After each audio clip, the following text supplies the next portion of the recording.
r/AskReddit by Redmond Dts. What's a dark secret you want to get off of your chest? When I was 7 I was home alone. I called 911 due to a house fire that consumed half the house and they found me outside. My mother, who was at work, I was a latchkey kid, was told by the fire department that it was an electrical fire. In truth, I had a lighter and was fascinated by fire. I was burning the little tassels at the end of the blanket on my bed, putting them out before it caught the whole blanket on fire. Until I wasn't able to and the whole bed caught fire. An electrical outlet shorted out from the heat, which caused the fireman to think that was the cause.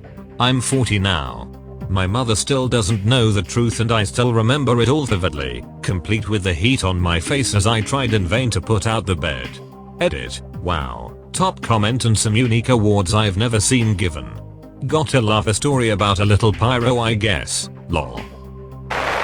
I worked on SpongeBob SquarePants, the Yellow Avenger, and know for a fact that the game cannot be 100% completed on the DS version. 99% maximum. Not my fault but I hate that it shipped like that and feel sorry for anyone who seriously tried. I've been a functioning alcoholic since 2018 when I was drugged, taken to another location, and sexually assaulted by multiple people. I began using alcohol to numb myself after that. A few years later I got in an abusive relationship and my drinking just spiraled completely out of control. I've never told my friends or family about the assault or my alcoholism. They eventually found out about the abusive relationship once I left him for good. Even after I got out of the relationship, I was basically drinking myself to death. I would drink anywhere from 10-18 cans almost every night of the week until I could pass out in my bed until morning. I tried cutting back a few times but would always relapse worse than before. But today I am proud to say that I'm 19 days sober, starting therapy, and am looking forward to finally getting my life back on track. Not so dark, but I hope my stepdad breaks it off with my mom. She is physically and emotionally abusive to him but they act like it's a normal thing couples do. It would be awful because I like him, but I want him to be happy. I suffered from horrific intrusive thoughts due to OCD and for 28 years I thought something was wrong with me. That I may end up being a predator or murderer or psycho, even though all of the thoughts made me physically sick. I was genuinely scared to babysit my 2-year-old nephew alone because what if I accidentally threw him down the stairs? I finally opened up to my therapist and she helped me work through it all and I'm not triggered anymore and I can finally live peacefully. During a manic episode I was filled with so much rage and sorrow that I let a homeless man take me into a ditch behind a church in hopes that he would kill me. He didn't. He just snorted some meth, showed me pictures of his girlfriends, and made pleasant conversation. I guess he was just lonely. Edit. Since many people seem to only take one thing from this story. I didn't know he was homeless till my mom found us and offered him a ride to his place, which then we discovered he didn't have one. I didn't expect him to kill me, I was just hoping he would, as an obviously drugged up man walking across the street to approach a 19-year-old girl who is alone and offering her into a ditch where bodies are often found was a decent enough red flag. And let's not forget that I was in a state of psychosis. I isolate myself from people and then get mad about it later on. I felt relieved when my dad killed himself. While he had a lot of mental health issues, he was also not a very nice person and put me and my family through a lot of pain for many years. I have countless stories of the messed up things he said and did. I now have conflicting feelings where I am sad that someone suffered so much pain and inflicted so much pain on others but I'm also relieved that it is over and I don't honestly miss him at all. Edit. Wow. Thanks for so many positive replies. It sounds like I'm very much not alone in having feelings like this so sending out the love to anyone in a similar boat. I spend most time in my bed on my phone. I hate it and I don't think anyone knows. When I was 8 years old male, I was at a friend's sleepover. He was also the same age and there was also an older boy there. He asked me to get naked and lay on my friend. After saying no multiple times I got persuaded to do it. He said they do it a lot as guys his age. I don't know much more of that night. I guess my brain said, let's forget that. I still know how the room looked, what games we played before and how the bed and the carpet looked. I'm 20 now and I think because of that I had a lot of trouble accepting physical touch and intimacy. It's one of the most detailed memories of my childhood till one point. I have a really difficult time connecting to and understanding other people. I'm never cruel about it. I just don't feel connected to anyone. It hurts me. I don't let it hurt anyone else. I have terrible memory issues, and no matter what I do to keep things on track, meds, planners, reminders, alarms, etc., things still slip through the cracks. It makes me feel terrible because I hate the disappointed or even frustrated look I get when I ask a question and should clearly know the answer. It's especially difficult when people end up thinking I don't care, because if you cared then you'd remember. I care so much, I never want to ask what we planned for tomorrow, again, and when your birthday is, again, despite attending the party last year. It just gets really hard to juggle everything all the time. I accidentally killed a person while protecting myself. It haunts me to this day. I am not guilty of anything. I told my fiancée on our first date that I don't want or like children. Kept saying it for 5 years and then she got pregnant and decided to keep it, not blaming her for getting pregnant. Now she doesn't clean, cook or play with a kid because she is tired and I'm stuck with all of it. She won't even teach him to sleep without diapers because she doesn't want to wake up in the middle of the night, so I have to deal with that as well. I love my son and would literally die for him, but this life is not for me and I wish every day for death just so I can rest and have peace. I don't really want to die, I just feel like it would be easier if I wasn't alive.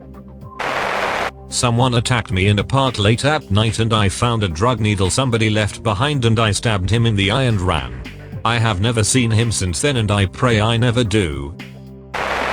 I genuinely fear that I'm only nice and considerate due to habit and training. Edit. I got a lot of supportive and sympathizing responses and I'm very, very thankful for them. A friend goes on and on about how many Twitch followers he has and how he's getting so big as a streamer, etc.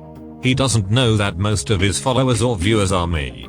He was so depressed that nobody was tuning in that I used a Google Worksheet account and a ton of aliases to spawn Twitch accounts to follow or watch him.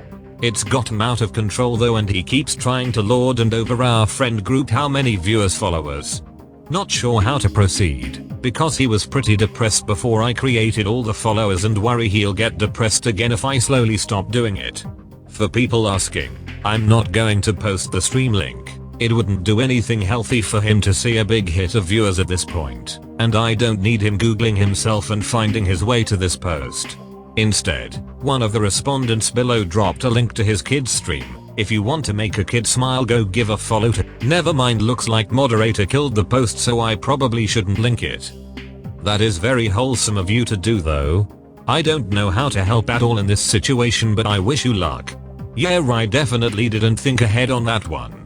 Best intentions, but geez, under 50 followers going to his head so quickly was unforeseen. I thought maybe it would get some momentum going, but it went wrong so quickly. Now, 2 nights a week I have to launch a bunch of browser tabs to interact with him and his couple real viewers, lol. I was raped in college by my friend after he got me blackout wasted. It led into a spiral decline that changed my life's trajectory. When I was 8, I walked in on my 13-year-old cousin strangling a small kitten with both hands. He just stood there with an unmoving expression while watching the life slowly flutter from its eyes. When he noticed me, he threatened to do the same to my mother if I didn't find him more animals to play with. So out of fear, I complied. For 2 months, I would get him frogs, hamsters, my grandmother's pet bunny at one point, any small animal of sorts just to get him to leave me alone. The ordeal stopped when he was sent to the hospital for an anaphylactic reaction. He had a peanut allergy and was gone for 2 weeks. I never told anyone. He's 22 now and is seemingly normal. He's engaged to a pleasant woman who owns 3 cats. I fear for their safety. I think he probably got mental health care. Peanut allergy doesn't usually take 2 days, let alone 2 weeks. I secretly blame my ex-girlfriend for her ex-husband assaulting me at a small casino a few months ago, not because we know each other and she left him for me, but for the simple fact that he had so much hatred for me that he literally screamed, "I'm going to fucking kill you," as he swung a deadly weapon at me. Later I found out that she had talked to him after she and I got together and she apparently told him I was physically abusive. I have not even so much as raised my voice to her, let alone be abusive physically. I would not secretly blame her, I would openly sing that tune like a choir boy on steroids. I don't go to the doctor about pains and hurts because I secretly hope they will eventually kill me. I know it's selfish. I often fantasize about dying. I am a horrible human. I feel jealous when people around me are doing better. I am tired to pretending that I am happy for them when in reality I hope they are burned. I also have insecurities. Which is probably why such hatred. Edit. Stop suggesting me therapy because it is not available for me. In my country therapy is freaking expensive. I would say it's healthcare caviar. Plus there aren't many therapists. The good ones are very pricey and will drain my paycheck. The ones I can afford are very bad. I know because some friends of mine went to them and all they did was blame them for their own trauma. Edit 2. No, I don't go out of my way to sabotage someone else's career or life. I just simply ignore that kind of conversation. As much as I have jealousy and hatred, I will not act on them because then I will have guilt. Someone in my friend group is a serial rapist. I only found out recently, last night, and I have no idea how to break it to my friends. Pretty much everyone he's been in a romantic relationship with is a victim. I want my brother and his fiancée to lose everything they have, including custody and right to see their kids. They are awful, extremely manipulative people who took full advantage, financially, mentally, emotionally, of my elderly parents. I hate them with every fiber of my being.